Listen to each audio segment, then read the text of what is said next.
Thorn goddess. The earth trembled as Nyssa stirred. Forgotten for centuries beneath the ruins of her temple, she awoke to a world scarred by war. The scent of blood and ash tainted the air.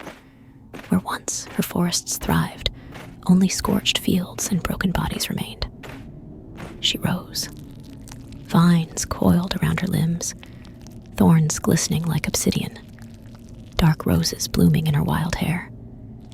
Her glowing green eyes opened to a nightmarish sight. Swords rusting in the soil, bones entangled in roots, the land crying for vengeance. She answered. The battlefield shuddered as vines erupted, twisting through shattered armor, reclaiming what war had stolen. Banners fell. Siege towers crumbled. The land belonged to her once more. But mortals feared gods, and fear made them reckless. Soldiers came, weapons trembling in their grasp. They found her in the ruins of a sacred grove, her gaze heavy with judgment.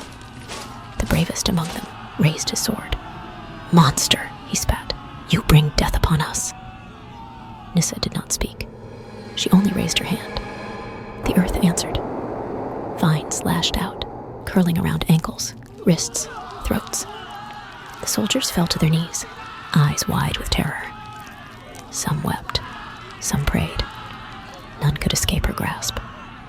"Mercy," one cried. "We did not know."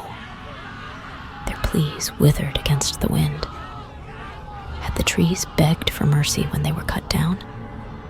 Had the rivers pleaded when their waters turned to blood?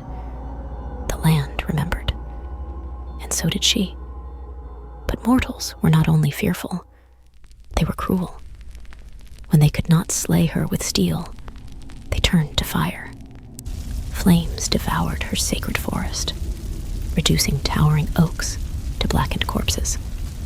Smoke choked the sky. Burning roses filled the air as the inferno consumed her sanctuary. Nyssa stood amid the destruction, petals drifting from her hair like blood. The vines around her withered. An ember landed upon her skin. Rage bloomed. She lifted her arms, and the earth howled. Roots as thick as serpents burst forth, tearing stone and steel alike.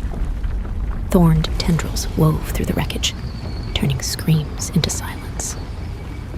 When the fire died, she stood alone in the ashes. The Thorn goddess had returned, and the world would remember her name.